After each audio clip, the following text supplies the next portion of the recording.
شہر سے کوئی میل بھر فاصلے پر ایک بہت بڑی عمارت کا ٹوٹا پھوٹا کھنڈر تھا، غریب کی جھوپڑی کی طرح ویران اور مزدور کی جیب کی طرح خالی۔ مگر جیسے غریب کے جھوپڑے میں کبھی کبھی زندگی کے آثار دکھائی دیتے ہیں اور مزدور کی جیب میں چند پیسے آ جاتے ہیں، اسی طرح اس کھنڈر میں بھی ایک بوڑھا فقیر رات کاٹنے کے لیے آ جاتا تھا۔ وہی اس کا تنہا مالک تھا۔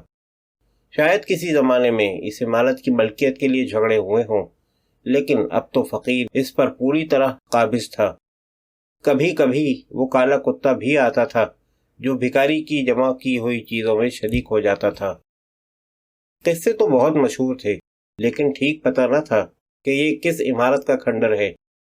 بوڑھے اور جوان اس کے متعلق کم باتیں کرتے تھے، لیکن بچے ہر زمانے میں یہ جانتے کہ اس میں بھوت رہتے ہیں، اس پر جنوں کا قبضہ ہے، اسی لیے کوئی اس کے قریب نہ جاتا تھا۔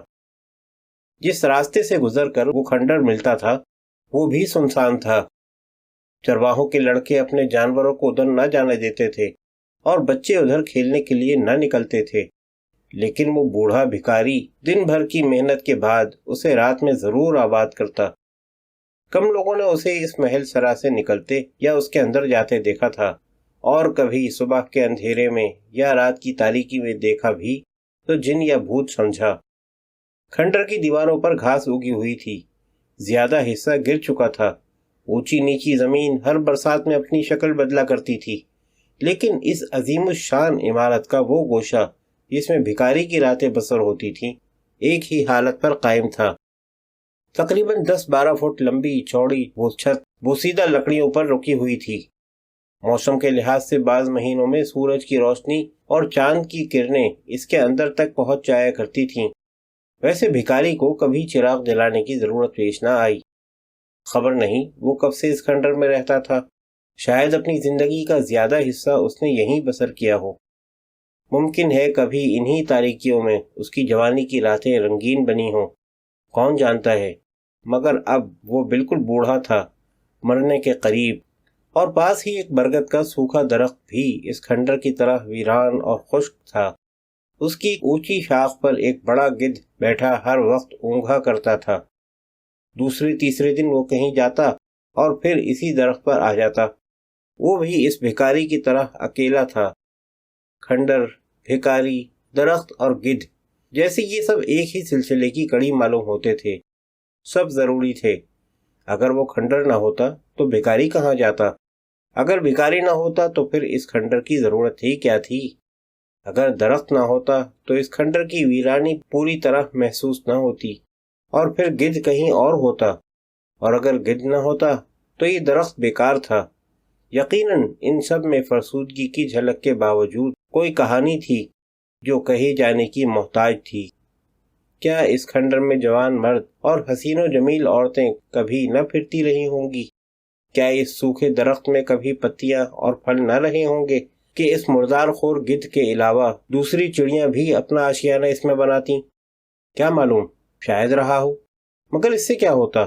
اب تو اس کھنڈر میں ایک بھکاری رہتا تھا جو دن بھر 2-1 ٹکڑے روٹی کے لیے مارا مارا پھرتا اور رات کو آ کر اس میں آرام کرتا، اور اس درخت پر ایک گدھ تھا جو مردہ جانوروں کے انتظار میں بیٹھا اونگھا کرتا۔ جاڑوں کی ٹھنڈی ہواؤں سے بچنے کے لیے اور بارش سے محفوظ رہنے کے لیے بھکاری اس ٹوٹی پھوٹی چھت کے نیچے چلا جاتا اور گرمی کی نکھری ہوئی چاندنی میں چھت کے باہر نکل کر سوتا۔ مگر گدھ کو ہمیشہ ایک ہی جگہ بیٹھا ہوا دیکھا گیا۔ دونوں ایک دوسرے کی طرح بھی تھے اور ایک دوسرے سے مختلف بھی۔ بھکاری بوڑھا اور کمزور ہوتا چلا گیا۔ اب کوئی دن ایسا بھی گزر جاتا تھا کہ وہ باہر نہ نکلتا۔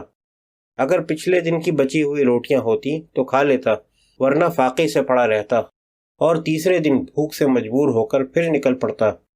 اس سے چلا نہ جاتا تھا مگر چلتا تھا، اس سے بولا نہ جاتا تھا مگر بولتا تھا۔ اس میں شہر تک جانے کی ہمت نہ تھی مگر جانا ضروری تھا، واپس آنے کی سکت نہ تھی مگر واپس آنا لازمی تھا۔ شہر کی تمام عمارتیں اپنی عظمت اور ہیبت سے ڈرا کر اسے اپنے یہاں جگہ دینے سے انکار کرتی تھیں۔ جاڑے ہی سے اس کی بیماری کا سلسلہ شروع ہو گیا تھا، مگر وہ شہر آتا جاتا تھا۔ 2-3 دروازے ایسے تھے جہاں سے کچھ نہ کچھ ضرور مل جاتا تھا۔ پہلے وہ ان دروازوں سے پا جانے کے بعد بھی سارے شہر میں مانگتا پھرتا تھا، مگر اب اس کی طاقت جواب دے چکی تھی۔ وہ کم سے کم پر اکتفا کرتا تھا اور اٹھتا بیٹھتا اپنے کھنڈر میں واپس آ جاتا تھا۔ گرمی آتے آتے اس کی ساری قوت ختم ہو گئی اور 3 دن تک وہ کہیں نہ جا سکا۔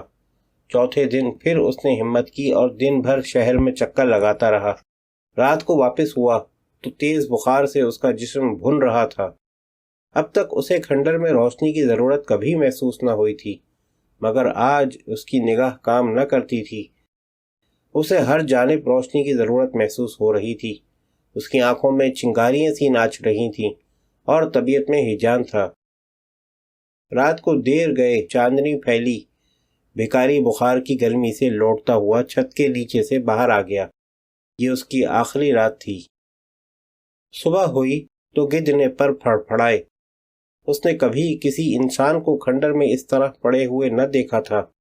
اس کی غنودگی ختم ہو گئی اور وہ اڑ کر مردے کی طرح پڑے ہوئے بھکاری کے قریب آیا۔ بھکاری نے بے چینی سے ہاتھ پیر پھیلائے۔ گدھ نے اپنی چونچ اس کے جسم پر ماری۔ بھکاری نے درد سے جلدی جلدی کروٹیں بدلیں۔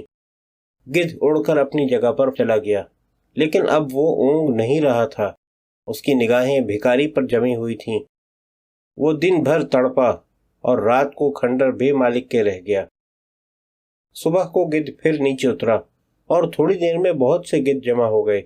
اب وہ درختوں پر بیٹھ کر اونگنے والے کمزور جانور نہ تھے، ان میں زندگی تھی، ان میں آواز تھی، ان میں لوٹنے والوں کی خود غرضی تھی۔